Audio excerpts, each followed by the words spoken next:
Iya, lanjut yuk. Bang, Bismillahirrahmanirrahim.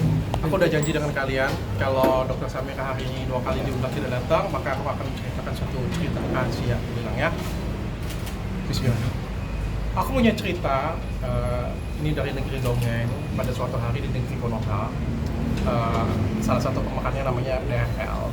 Di tahun 2023, dia membeli salah satu perusahaan minuman kolagen dengan inisial NL. Kalian tebak sendiri lah ya, nama NL apa ya. Dia pada waktu itu beli saham 10%, sekitar 16 miliar. Dia bayar pajak pada waktu itu ya. Beliau diangkat jadi komisaris, mempromosikan produk itu juga, dan produk itu juga cukup dikenal oleh masyarakat. Lalu beberapa saat kemudian, brand tersebut itu memeriksakan lab brand minuman fiber yang sangat terkenal, namanya FT, ke Amerika. Lalu hasil brand itu mengandung cyanide pada waktu itu, dan minta untuk saya mengumumkan. Pada waktu itu saya menolak, saya sempat berdebat, saya sempat dalam meeting aku sempat menolak, tapi dikatakan ini kan edukasi dong. Oke, saya bilang kalau untuk edukasi saya bersedia, saya bilang kalau untuk menyerang saya tidak mau, saya bilang. Pada waktu itu saya buat video untuk edukasi, lalu stop sampai di situ. Aku tidak ada menyerang personal, aku tidak ada menyerang kemana-mana, karena videoku khusus untuk edukasi. Lalu beberapa saat kemudian, aku disetting untuk mendapatkan rekor muri oleh brand NL tersebut. Ini di Konoha ya, sekali lagi ini dongeng ya ceritanya ya. Ini DRL, bukan aku tadi ya, sorry ya saya. Lalu pada tahun 2025, pemilik brand NL ini datang ke DRL. Terus dia bilang ke DRL, waduh valuasi kita turun, dia bilang. Lalu dia pengen jual perusahaan ini ke saudaranya, dia bilang, betul saudaranya dia mau, dia bilang. Tapi valuasi itu kan, bilang aku nggak mau lah, aku bilang. Akhirnya dia bilang nggak apa-apa, Dr. Richard akan dikembalikan, Dr. Richard, DRL akan dikembalikan full, dia bilang. Ya udah, DRL-nya punya itikat baik, karena dari beli punya itikat baik, akhirnya ya udah dijual aja. 2 minggu kemudian, DRL waktu itu inget banget sih sebenarnya, nggak sampai 1 bulan, 2 minggu kemudian brand minuman kolagen NL itu berkolaborasi dengan wanita bertopeng. Itu sangat mengejutkan sih, karena kan untuk bikin kolaborasi besar seperti itu pastinya nggak cukup dalam waktu 2 minggu atau 1 bulan ya. Mereka lakukan live besar-besaran, kolaborasi besar-besaran.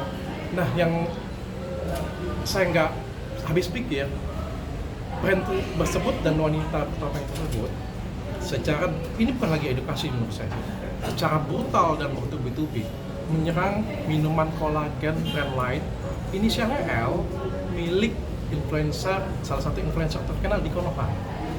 Inisialnya Miha, sebut aja namanya Michelle lah ya, kalian tebak sendiri ya sisanya ya. Secara bertubi-tubi, saya kasihan banget saya lihat itu.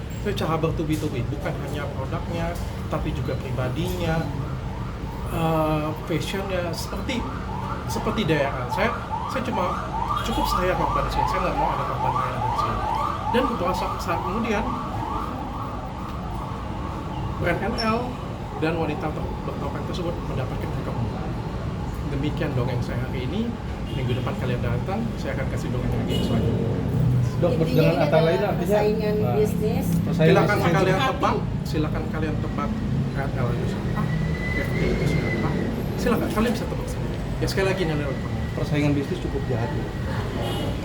Kejamnya persaingan bisnis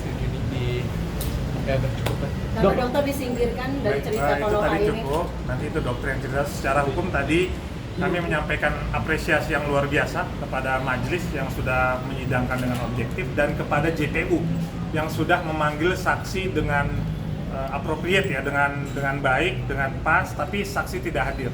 Untuk yang umroh 3 orang kami pahami, tapi untuk yang lain ini yang pertanyaan kami. Kami khawatirkan ini saksi ini tidak mau hadir karena memang kalau saksi di atas sumpah itu ada ancaman pidana. Kalau dia berbohong diancam 7 tahun, kalau dia merugikan terdakwa diancam 9 tahun. Jadi kami melihat di sini ada keraguan, kekhawatiran dari saksi karena di mana saksi sebelumnya itu ada yang tidak cocok. Kemarin ada saksi dengan inisial E dengan inisial N. Ini saling tidak cocok. Maka kalau yang satu benar, yang satu akan dipidana 7 sampai 9 tahun penjara karena kebohongannya dalam kesaksian di pengadilan. mungkin ini yang membuat saksi-saksi ini khawatir untuk hadir karena ada fakta-fakta yang disembunyikan, ada kebenaran-kebenaran yang ditutupi. Oleh karena itu ya kami mengharapkan silakan hadir.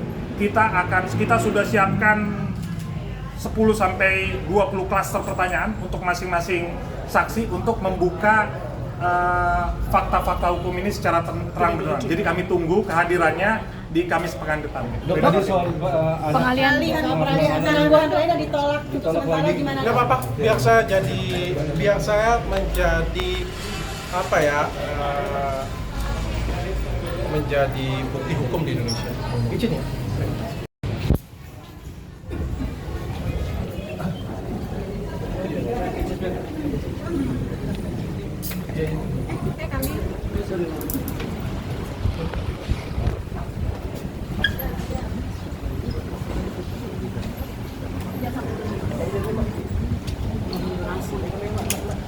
durasi.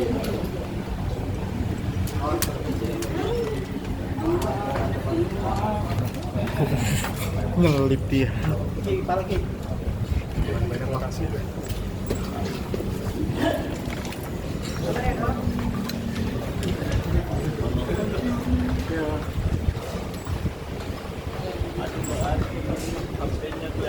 Oke.